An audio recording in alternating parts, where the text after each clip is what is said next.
और अब हमारी रिव्यू की पूरी टीम भी हमारे साथ मौजूद है। आज डिस्कशन करने जा रहे हैं, हमारे नुमाइंदगान भी हमारे साथ मौजूद होंगे। और शर्जील, सबसे पहले अगर हम आज की हेयरिंग को डिस्कस करें तो जिस तरह से आज हेयरिंग का आगाज़ किया गया, सुबह 11:30 बजे का टाइम दिया गया था। गो के चीफ जस्टिस साहब पहले कह चुके थे कि हमने इस केस को जल्द अज जल्द ख़त्म करना है और फैसला देना है, लेकिन उन्होंने फिर भी मौका दिया कि जो भी इत्तफाक़ राय है या जो इख्तलाफ राय है वो लोगों के सामने आए। और सबसे अच्छा इनिशिएटिव उनका ये था कि ये सारी चीज़ लाइव स्ट्रीम गई, तो एक ट्रांसपेरेंसी का जो एलिमेंट था वो ज़रूर सामने आया और एक अच्छा प्रेसिडेंट सेट हुआ। आप क्या कहेंगे? अच्छा अवैस, जहाँ तक इस पूरे केस की अगर सिनेरियो की बात की जाए तो ये बहुत इंपॉर्टेंट और एक अहम मामला था। इससे पहले हमने देखा कि किस तरीके से चीफ जस्टिस जो हैं वो खुद नोटिस लेते थे, किस तरीके से बाकायदा तौर पर खुद ही बेंच तश्कील दे दिए जाते थे। तो इसलिए ये होना इंतहाई अहम था और इसे होना भी चाहिए था। इससे पहले भी खुद नोटिस जो लिए गए थे उससे मुतालिक जो सुप्रीम कोर्ट है उससे पहले खुद भी आवाज़ आती रही, मुख्तलिफ जजेज इससे मुतालिक अपने जो है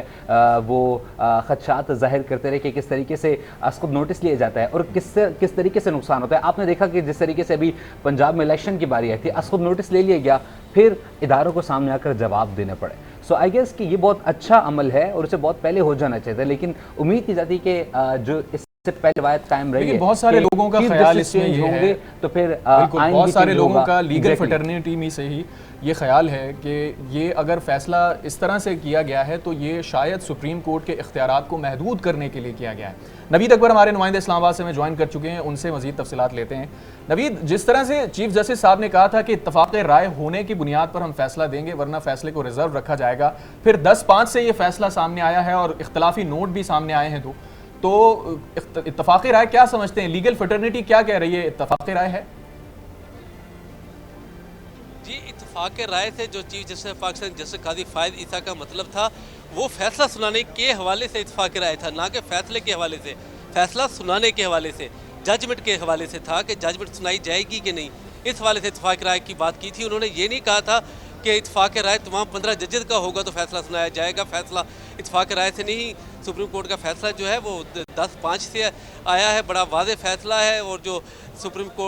कोर्ट का ये जो एक्ट सुप्रीम कोर्ट के हवाले से जो पार्लियामेंट का एक्ट था जिसकी बात हो रही थी वो जो है वो बिल्कुल उसको दुरुस्त करार दे दिए गए। पार्लियामेंट की जो कानून साजी थी उसको अपहोल्ड रखा गया है। इस हवाले से एक स्टे जो था लार्जर बेंच की तरफ से पहले से दिया गया, वो स्टे जो है वो ख़त्म कर दिया गया और इसको कानून को जो है कानून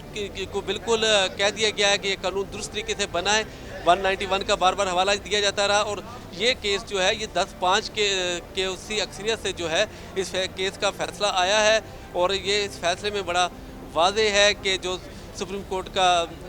कंडक्ट एंड प्रोसीजर एक्ट जो है इसको बिल्कुल दुरुस्त करार दे दिया गया है और कहा गया है कि ये एक्ट जो है ये पार्लियामेंट ने दुरुस्त तरीके से बनाया है। और इसमें अब एक चीज़ जो इसमें जिसको जो 8 साल से जो मुस्तरद की गई है वो 1 महीना का पीछे जो पिछले जो मादी के केसेस। अच्छा नवीद, जिस तरह से आप इंटरप्रिटेशन कर रहे हैं कि ये इत्तफाक़ राय से ही फैसला आया है, लेकिन अगर हम इसको देखें कि जो इख्तलाफी नोट सामने आए हैं जस्टिस एजाजुल एहसन के और जस्टिस मुनीब अख्तर के और दीगर जज साहिबान ने भी जो उसमें चीज़ें रेस की हैं वो बहुत पर्टिनेंट हैं। क्या इस फैसले के बाद अब कोई ऐसी गुंजाइश बचती है कि जो मौजूद दीगर जज साहिबान हैं उनके इख्तलाफी नोट की बुनियाद पर कोई पटिशन दायर की जा सके या इसको दोबारा से रिव्यू किया जा सके? क्योंकि इस पूरी हेयरिंग के अंदर सबसे ज़्यादा जो चीज़ डिस्कस हुई है वो अपील के हक़ की चीज़ डिस्कस हुई है। बिल्कुल, देखिए ये फुल कोर्ट है, 15 के 15 जजेस इसमें बैठे हैं। अब इसके ऊपर जो है शायद यहाँ पे जो वकला हैं वो तो यही समझते हैं कि इसके ऊपर अब अपील नहीं हो सकती। और बाकी जब ये देखें हर जो ये मुख्तसर फैसला है, हर जो फैसला होता है मुख्तसर फैसले के बाद उसकी तफसील सामने आती है। जब तफसीली जजमेंट सामने आएंगी जिसमें तमाम जजेस के जो इख्तलाफी नोट है वो सामने आएंगी कि उन्होंने किस बिना पर इख्तलाफ किया है, किस बात पर इख्तलाफ किया है और उनका क्या इख्तलाफी नोट है, फिर सूरत वाज़ेह होगी। लेकिन ये बड़ा वाज़ेह है क्योंकि 15 में से 10 जज जो हैं वो इसके हक़ में फैसला दे चुके हैं कि ये एक्ट दुरुस्त है। तो अब इसके ऊपर वकला यही समझते कि इसके ऊपर अपील जो है वो बनती नहीं है, ना ही अपील आएगी क्योंकि वो तो अपना जज पहले ही अपना फैसला दे चुके हैं। अब किस चीज़ के ऊपर अपील होगी ये देखने की बात। और इसी के ऊपर तमाम जजेस के जो ऑब्जर्वेशन थी वो इसी के ऊपर ज़बरदस्त एक फैसला आया है जिसके तहत जो हक है वो आई गेस डिस्ट्रीब्यूट होना चाहिए और जो दीगर सीनियर जजेस हैं उनके साथ डिस्कशन होनी चाहिए, उनकी राय लेनी चाहिए और फिर फैसला देना चाहिए गेस। सो वकास अब्रेज भी हमारे साथ मौजूद है। वकास बताइएगा, आप क्या समझते हैं? आप एक अरसे से जो हैं वो वकालत भी कर रहे हैं, मुख्तलिफ केसेस भी होंगे, लेकिन जो ये फ़ैसला यकीनी तौर पर असरअंदाज होगा मुस्तकबिल के लिए भी, और इससे पहले भी बात की गई कि जो ये फुल कोर्ट का मामला है ये यकीनी तौर पर मुस्तकबिल के जो फ़ैसले हैं उनको भी डिफ़ाइन करेगा, आने वाली नस्लों के लिए भी इंतहाई अहम साबित होगा। सो ये कितना अहम था कि जो ये एक ज़ाती तौर पर एक पावर अगर डिफ़ाइन कर दी गई थी चीफ जस्टिस की जानिब, सो उसे तकसीम करना और दीगर जजेस से उस पर राय लेना और फिर फैसला करना, और वो जो बेंचेस बनते थे उससे मुतालिक भी कहा जाता था कि मुतनाज़ बेंचेस बनाए गए हैं, इस पर भी अब डिस्कशन होगी, उस पर भी राय ली जाएगी और फिर बेंचेस बनाए जाएंगे। आप क्या समझते हैं इस हवाले से? I must say this is the finest gesture on the part of Chief Justice of Supreme Court of Pakistan। उनके पार्ट में ये बहुत पॉजिटिव जेस्चर कंसीडर किया जाएगा। मैंने पहले भी चीज़ आपकी गोशगुजारी की कि हम हमेशा ये देखते हैं कि पाकिस्तान के अंदर जिसको इख्तियार दिया गया, इश्तहार दिया गया, इख्तिसार दिया गया, अथॉरिटी दी, उसने हमेशा ये कहा कि मुझे एब्सोल्यूट अनकंट्रोल्ड अनफेडरल अनलिमिटेड अथॉरिटी दे दी जाए ताकि मैं अपनी मर्जी से चीज़ें को चला सकूँ, और बहुत से डिपार्टमेंट्स में इस तरह किया भी जाता है। जहाँ तक चीफ जस्टिस ऑफ पाकिस्तान के इस ओहदे की बात है, तो हमने गुज़िश्ता 15 सालों में जो एक जुडिशल मूवमेंट चली थी अदलिया की आज़ादी के हवाले से, उसके बाद हमने देखा कि चीफ जस्टिस ऑफ पाकिस्तान जो है वो सुप्रीम कोर्ट से ज़्यादा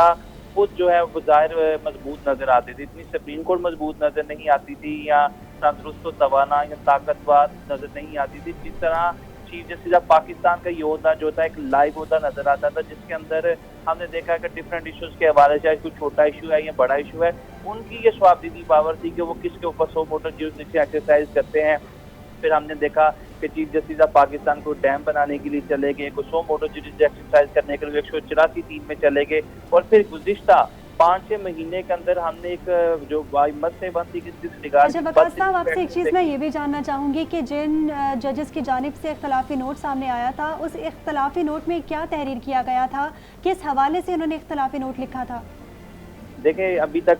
किसी ने भी मुकम्मल तौर पे तो फैसला नहीं पड़ा, और जो उनको पॉइंटर को यही हाईलाइट किया गया जिन्होंने इख्तलाफी नोट लिखा है उनके अंदर अल्टीमेटली इसी चीज़ को नंसिएट और न्यूमिनेट किया गया होगा कि उन्होंने कहा होगा कि ये जो पार्लियामेंट का इख्तियार नहीं था, वो पार्लियामेंट जो है कानून साजी नहीं कर सकती थी, जबकि इसके बरक्स देखे तो 10 जजेस ने ये कहा कि ये पार्लियामेंट का इस्तेकाक था, ये उन्हीं की अथॉरिटी थी, उन्हीं का इख्तियार था आर्टिकल 191 के तहत कि वो कानून साजी कर सकती थी सुप्रीम कोर्ट की प्रैक्टिस एंड प्रोसीजर और रूल्स एंड रेगुलेशन के हवाले से। तो मेरे ख्याल में इससे बरक्स ही उन्होंने ये 5 जजेस ने अपना पॉइंट ऑफ व्यू दिया होगा, और उसके अंदर अच्छा बैरिस्टर वकास साहब, आप क्या समझते हैं जिस तरह की जो जजमेंट आई है, गो के चीफ जस्टिस साहब उस पर खुद कई बार अपना दिमाग बता चुके हैं माइंड मेकिंग करने के बाद कि सुप्रीम कोर्ट के जो चीफ जस्टिस की पावर्स हैं उन्हें महदूद करना, रिड्यूस करना बहुत ज़रूरी है ताकि सिस्टम बेहतर हो सके और पार्लियामेंट की जो सुप्रीमेसी है वो बढ़ सके। लेकिन इस बात की क्या गारंटी है कि फ्यूचर में सुप्रीम कोर्ट के इख्तियारात को मज़ीद कम नहीं कर दिया जाएगा? और जजेस के अभी तो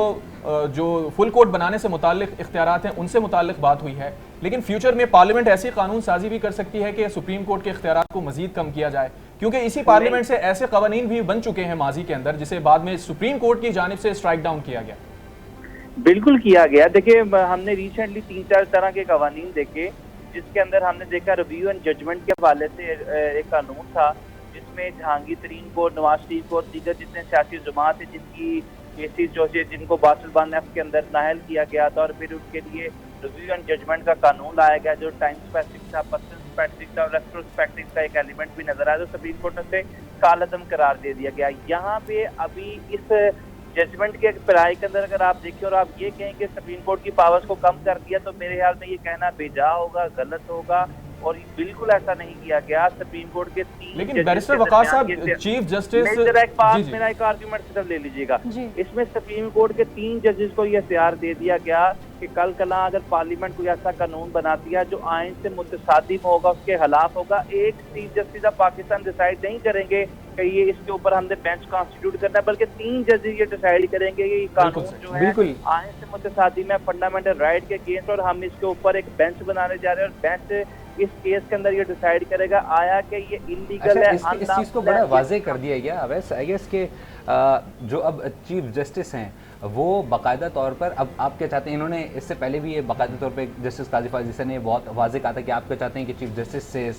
जो सवाल ना किया जा सके, तो अब क्या वो उसे accountable ना बनाए? एग्जैक्टली जो पावर्स जो है वो महदूद नहीं की बल्कि आगे डिस्ट्रीब्यूट करके वो ज्यादा अच्छा बेहतर सवाल करने की जानिब और ज्यादा बेहतर डिसीजंस मेकिंग की तरफ जा रहे हैं। अफजल जावेद भी हमें ज्वाइन कर चुके हैं। अफजल जावेद, इस तमाम तर एक्ट के हवाले से आज जो समाअत हुई सुप्रीम कोर्ट में प्रैक्टिस एंड प्रोसीजर एक्ट के हवाले से आगाह कीजिएगा, मजीद क्या अपडेट्स हैं आपके पास? हाँ जी, देखिए आज दिन भर सुप्रीम कोर्ट ऑफ पाकिस्तान में supreme court practice and procedure act के हवाले से फुल कोर्ट की जानिब से समाअत जारी रही। शाम 4:15 बजे के करीब चीफ जस्टिस पाकिस्तान काजी फायज ईसा ने तमाम फ्रीकैन के दलाइल सुनने के बाद फैसला महफूज किया था। 5:30 बजे का वक्त रखा गया जिससे 6:15 बजे सुनाया गया और जो फैसला सुनाया गया उसके मुताबिक जो अक्सरियत से सुप्रीम कोर्ट ने जो है प्रैक्टिस एंड प्रोसीजर एक्ट को जो है दुरुस्त करार दिया और साबिक चीफ जस्टिस पाकिस्तान उमर अता बंदयाल की जानिब से जो स्टे ऑर्डर दिया गया था उसको भी ख़त्म करते हुए इसकी आइनी और कानूनी हैसियत को जो बहाल कर दिया गया। लेकिन सबसे बड़ा जो इसमें टेक्निकल फैसला किया गया है चीफ जस्टिस पाकिस्तान काजी फायज ईसा और दीगर जजेस साहिबान की जानिब से वो ये था कि माजी में किए जाने वाले जो फैसले थे उनका ऊपर जो है अब रिव्यू पिटिशन नहीं की जा सकेगी, नज़रसानी नहीं की जा सकेगी। यानी कि इसका बराह रास्त असर जो मुझे नज़र आता है वो साबिक वज़ीर आज़म मियां नवाज शरीफ के ऊपर आता है कि जो सुप्रीम कोर्ट ऑफ पाकिस्तान की जानिब से जो उनके ऊपर फैसले दिए गए, ख़ास तौर पर दीगर अदालतों की जानिब से उन्हें जो सज़ा सुनाई देगी और उनके खिलाफ जो फैसले दिए गए, इसका बराह रास्त असर यकीनी तौर पर नवाज शरीफ की जो आने वाली सियासत है उसके ऊपर भी हमें दिखता हुआ दिखाई दे रहा है। साथ साथ सुप्रीम कोर्ट ऑफ पाकिस्तान ने 184(3) के हवाले से भी फैसला दिया। जो 5 जजेस साहिबान थे जिन्होंने supreme court practice and procedure act के हवाले से मुखालफत की, उसमें हमें नज़र आ रहा था गुज़िश्ता 5 दिनों से जो सुप्रीम कोर्ट की फुल कोर्ट रेफरेंसेस जो समाअत चल रही थी, जस्टिस एजाजुल एहसन थे, जस्टिस मुनीब अख्तर थे, जस्टिस आयशा मलिक थी, उसके अलावा जस्टिस